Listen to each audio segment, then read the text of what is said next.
The contemplative life is the happiest. So I win, right? So is like contemplation like going to church or something? Hey guys, welcome to the Sandwich Gym Show. Today we'll be talking about Aristotle's Ethics book. We'll be interviewing a student from UNR. His name's Sam. Hey, thank you for having me here. Yeah, so I read this book and yeah, I understand you want to talk about it. All right, thank you, Sam, for joining us. I really enjoy your outfit that you got going on. Thanks, man. Yeah, same to you. All right, so let's get right to the point. You know, we want to talk about the contemplative life, and you know, since you read this book, I guess you know a lot about it, right? Yeah. So I've been reading about this. You know, like you said, let's get right to it. If you open up your book to page 194, I'll give you guys 15 seconds to open there. Let's all go to the lobby. Let's all go to the lobby. Let's all go to the lobby. So, right off the bat, I mean, we see here that the translator put the contemplative life is the happiest. So, obviously that means something. So, in line 23, he says, "And we think happiness ought to have pleasure mingled with it. But the activity of philosophic wisdom is admittedly the pleasantest of virtuous activities. At all events, the pursuit of it is thought to offer pleasures marvelous for their purity and their enduringness.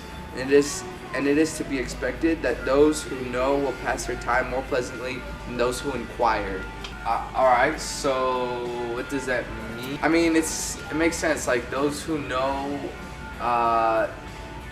it's more pleasant than those who inquire. It's like if I give you like a calculus problem, there's more joy in finding the answer than in like the whole journey it takes to get to that conclusion of the problem. We see on page 195. I'll give you guys a second to get there. On line 30. Let's all go to the lobby. Let's all go to the lobby. Let's all go to the lobby. It says, "If reason is divine, then in comparison with man, the life according to it is divine in comparison with human life. But we must not follow those who advise us, being men, to think of human beings, and being mortal of mortal things, but must, so far as we can, make ourselves immortal and strain every nerve to live in accordance with the best thing in us. For even if it be small in bulk, much more does it in power and worth surpass everything." So what Aristotle means by this is Aristotle had a different concept of God. Yeah, he had a different concept of God than most Greeks did. Most Greeks believed in many different gods, and that, you know, just like the Homeric thought that the gods were kind of like humans, and they, you know, did bad things just like humans and all that. But Aristotle had more of a view of like a supreme God, like one that was all-knowing and just divine. And so when he says like the best thing in us, he means that that contemplation, since the only activity, Aristotle thinks the only activity God can do is contemplation. Oh wow, that's very interesting. I've never thought about it that way, like that God just does contemplation. Yeah. No, for sure. It's very interesting. Yeah, so going along with that, Aristotle's view of God and how God can only contemplate, he says in page 197, in line 20, Let's all go to the lobby. Let's all go to the lobby. Let's all go to the lobby. "Now, if you take away from a living being action and still more production, what is left but contemplation? Therefore, the activity of God, which surpasses all others in blessedness, must be contemplative, and human activities, therefore, that which is most akin to this must be most of the nature of happiness." So, because God is divine, and God, I mean, Aristotle has a different view of God, that God doesn't have action or production on this earth. And so God can only contemplate, since he can't have action or production. So that's why it's like the most divine thing in us, because when we contemplate, we're like, God, you feel me? Oh yeah, I feel that. I like that. So like, as far as like contemplation, why does it make us happy, or like, why is it good? Why is it a good thing? Yeah. So first of all, I think we must examine like, what is the human good, and that's something that, you know, throughout this whole book, Aristotle has told us like what the human good is. If you turn to page 198, he kind of restates it here, line like 8 or 9. Let's all go to the lobby. Let's all go to the lobby. Let's all go to the lobby. It's enough that it is enough that we should have so much as that, for the life of the man who is active in accordance with virtue will be happy. So now we see that the human good makes us happy. So when you have most of the human good, that's when you're the happiest.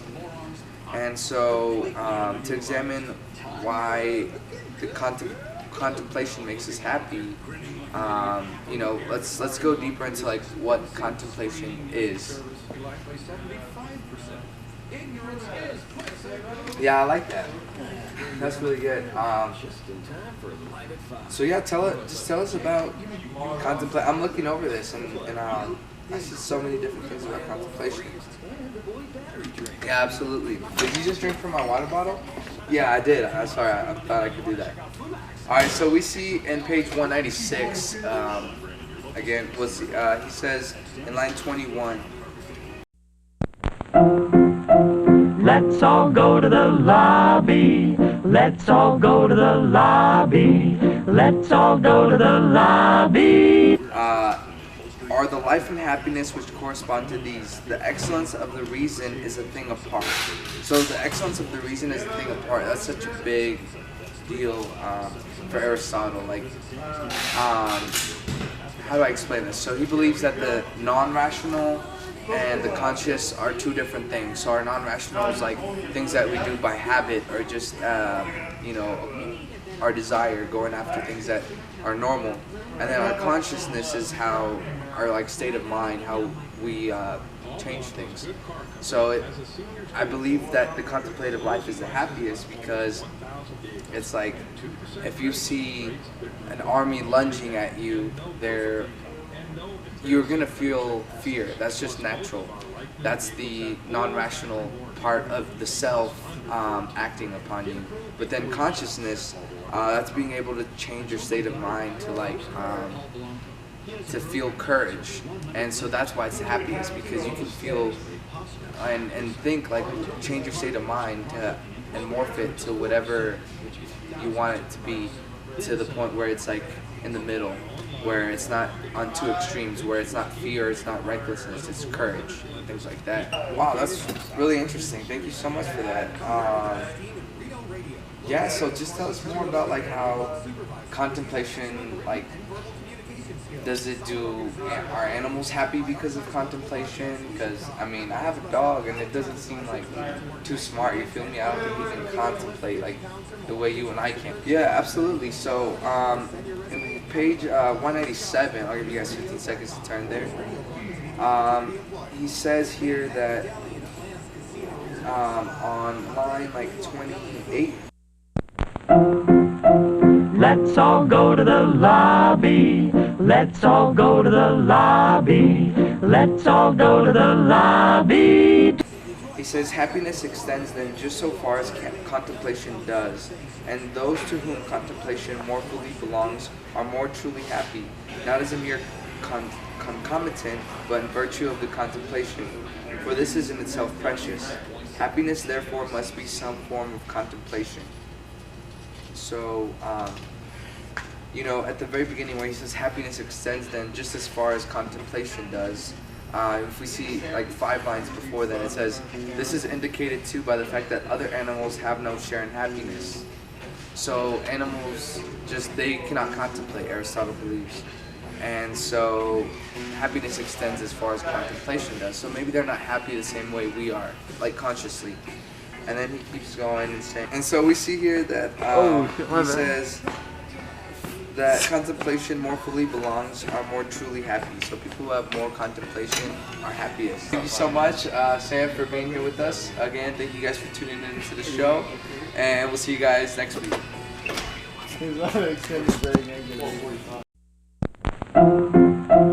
Let's all go to the lobby. Let's all go to the lobby. Let's all go to the lobby.